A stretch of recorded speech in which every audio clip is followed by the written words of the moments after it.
get stuck. Edward Bear, known to his friends as Winnie-the-Pooh, or Pooh for short, was walking through the forest one day, humming proudly to himself. He had made up a little hum that very morning, as he was doing his stoutness exercises in front of the mirror.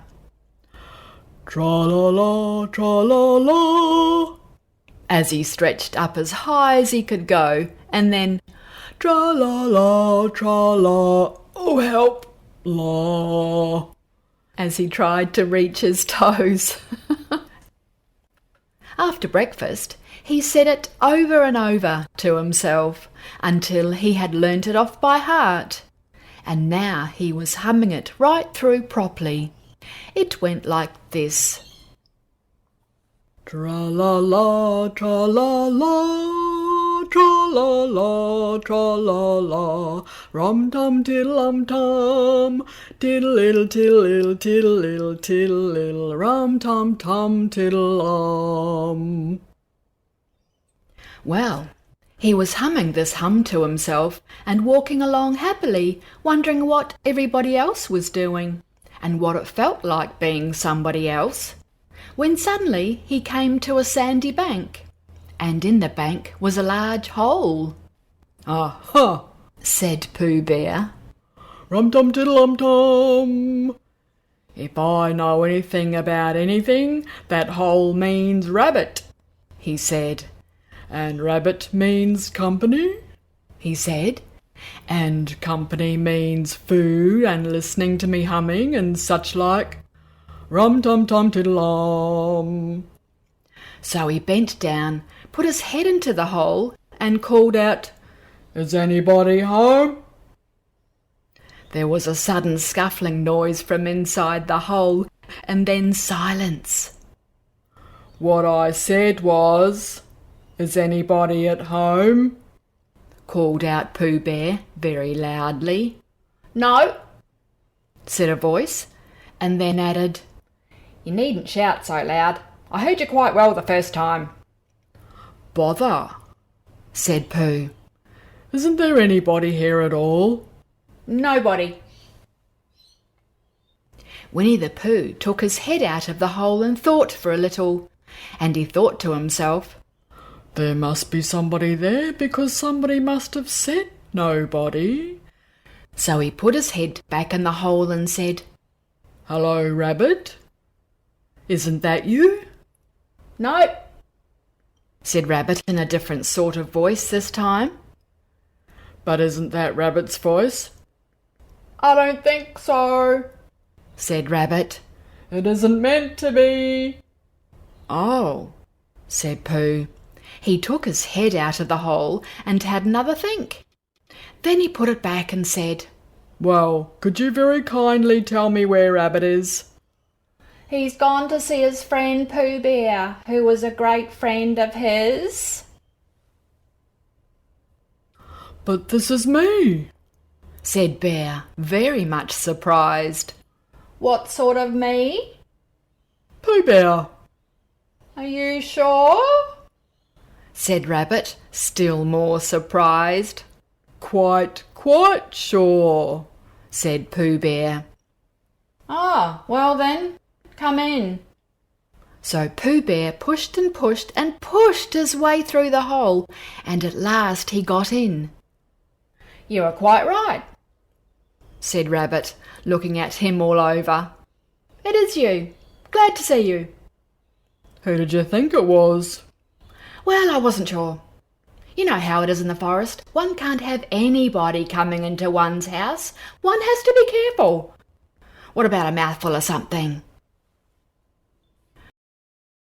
Pooh Bear always liked a little something at 11 o'clock in the morning, and he was very glad to see Rabbit getting out the plates and mugs. When Rabbit said, "Honey or condensed milk with your bread?" he was so excited that he said, "Both."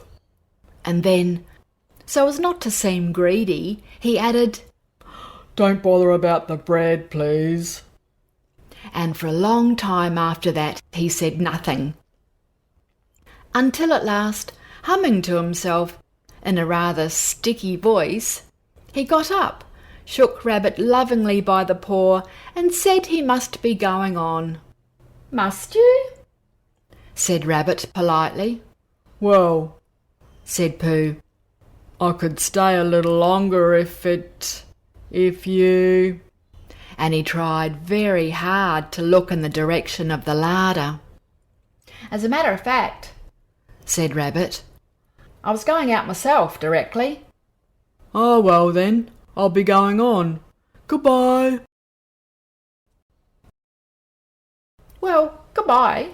If you're sure you won't have any more. Said Rabbit. Is there any more? Asked Pooh Bear quickly. Rabbit took the covers off the dishes and said, No, there wasn't. I thought so, said Pooh, nodding to himself. Well, goodbye. I must be going on. So he started to climb out of the hole. He pulled with his front paws and pushed with his back paws, and in a little while his nose was out in the open again, then his ears, then his front paws, then his shoulders, and then... Oh, help, said Pooh. I'd better go back. Oh, bother, said Pooh. I shall have to go on. I can't do either, said Pooh. Oh, help and bother. Now by this time Rabbit wanted to go for a walk too, and finding the front door full, he went out by the back door and came round to Pooh Bear and looked at him. Hello? Are you stuck? He asked. No, said Pooh Bear carelessly. Just resting and thinking and humming to myself. Here, give us a paw. Pooh Bear stretched out a paw, and Rabbit pulled and pulled and pulled. Oh, cried Pooh. You're hurting. The fact is, said Rabbit, you're stuck. It all comes, said Pooh Bear crossly, of not having front doors big enough. It all comes, said Rabbit sternly, of eating too much. I thought at the time, said Rabbit. Only I didn't like to say anything, said Rabbit. That one of us was eating too much, said Rabbit. And I knew it wasn't me, he said. Well, I shall go and fetch Christopher Robin. Christopher Robin lived at the other end of the forest. When he came back with Rabbit and saw the front half of Pooh Bear, he said, "Funny old bear," in such a loving voice that everybody felt quite hopeful.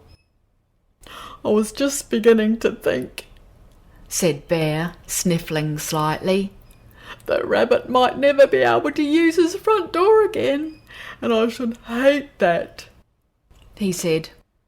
So should I, said Rabbit.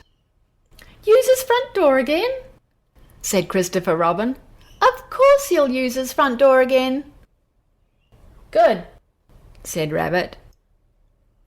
If we can't pull you out, Pooh Bear, we might push you back. Rabbit scratched his whiskers thoughtfully and pointed out that when once Pooh Bear was pushed back, he was back, and of course nobody was more glad to see Pooh Bear than he was. Still, there it was. Some lived in trees and some lived underground, and... You mean I'd never get out? said Pooh Bear. I mean, said Rabbit, that having got so far, it seems a pity to waste it. Christopher Robin nodded. Then there's only one thing to be done, he said. We shall have to wait for you to get thin again. How long does getting thin take? Asked Pooh Bear anxiously. About a week, I should think. But I can't stay here for a week. You can stay here all right, funny old bear. It's getting you out which is so difficult. we'll read to you," said Rabbit cheerfully. "and I hope it won't snow," he added. "And I say, old fellow, you're taking up a good deal of room in my house.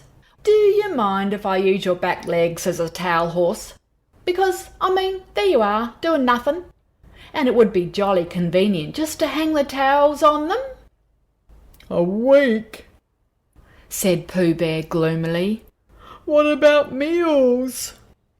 "I'm afraid no meals," said Christopher Robin, "because of getting thin quicker.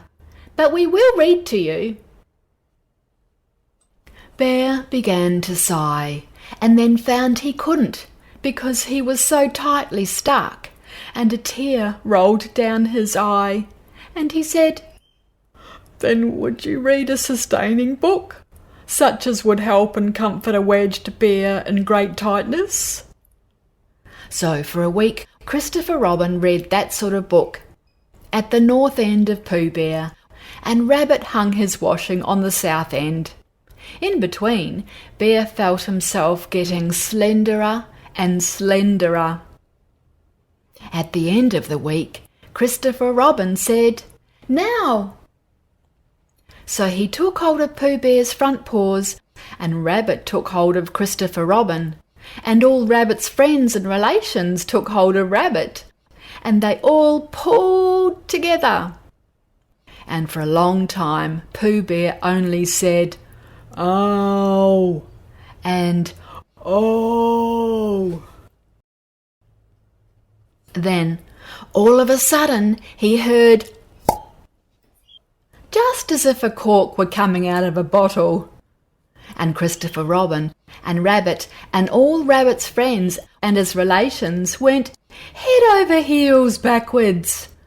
On the top of them came Winnie-the-Pooh, free! So, with a nod of thanks to his friends, he went on with his walk through the forest, humming proudly to himself. But Christopher Robin looked after him lovingly and said to himself, "Funny old bear." The end.